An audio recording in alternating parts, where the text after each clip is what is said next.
seisame Peatskivi Kalevipoja sängil, mis on siis koht, kust on leitud Alatskivi ümbruse vanimad asustusjäljed. Peatskivi Kalevipoja sängilt voolab samamoodi mööda Alatskivi jõgi, ehk siis ta on seotud täpselt sellesama veekoguga, mis voolab läbi Alatskivi asustuspiirkonna ning on pakkunud siis Alatskivi asustuspiirkonnale eluks vajalikke ressursse. Et vanimad asustusjäljed Peatskivi Kalevipoja sängilt pärinevad juba eelrooma rauaajast. Eelrooma rauaaeg oli Eesti aladel kuskil aastast 500 kuni aastani 50 enne Kristust ning eelrooma rauaajal oli siin selline asula, mida nimetatakse mäepealseteks asulateks. Et mingeid kindlustisi sellest ajast teada ei ole, on ainult asustusjäljed keraamika ja söe näol. Aga asustuskihte on siin palju rohkem, et siin on elatud ka hiljem ning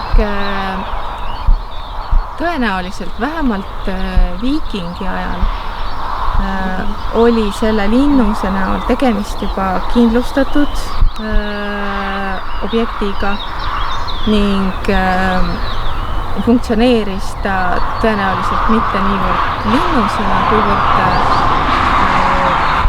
kaubanduskeskusena. Mitte, et kaubanduskeskus oleks olnud linnusel, kaubanduskeskus oli tõenäoliselt linnuse kõrval, mida siis tänapäeval tõlgendatakse kohati asulakohana, et siis selline turuplats linnuse kõrval, kus võidi ka elada, aga tõenäoliselt elasid inimesed siiski kuskil siin ümbruses.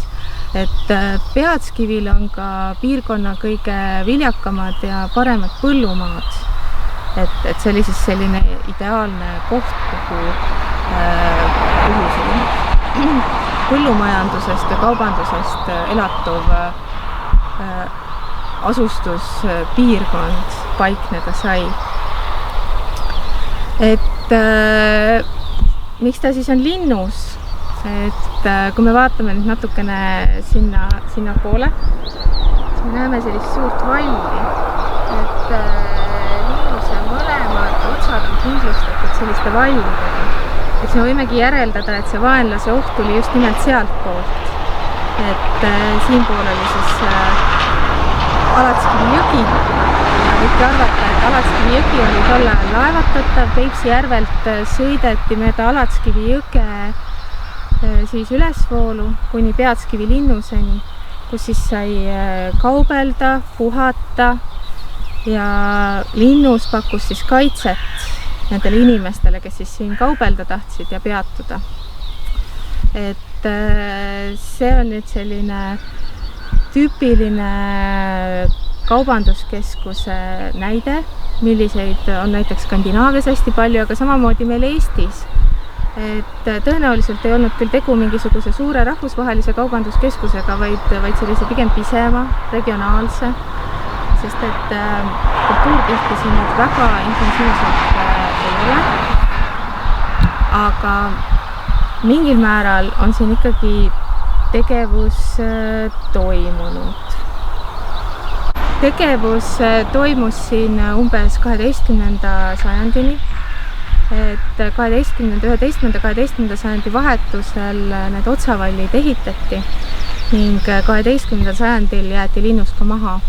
Et selle põhjuseks oli ilmselt see, et sel ajal toimusid Eesti alal või üleüldse Põhja-Euroopas suured kliimamuutused, mistõttu siinsed veekogud jäid väiksemaks, kliima muutus kuivemaks ja külmemaks ja seetõttu ei olnud Alatskivi jõgi ilmselt enam laevatatav. Et see ongi põhjus, miks asustus on siinkandis kogu aeg nihkunud mööda Alatskivi jõge Peipsi järvele lähemale.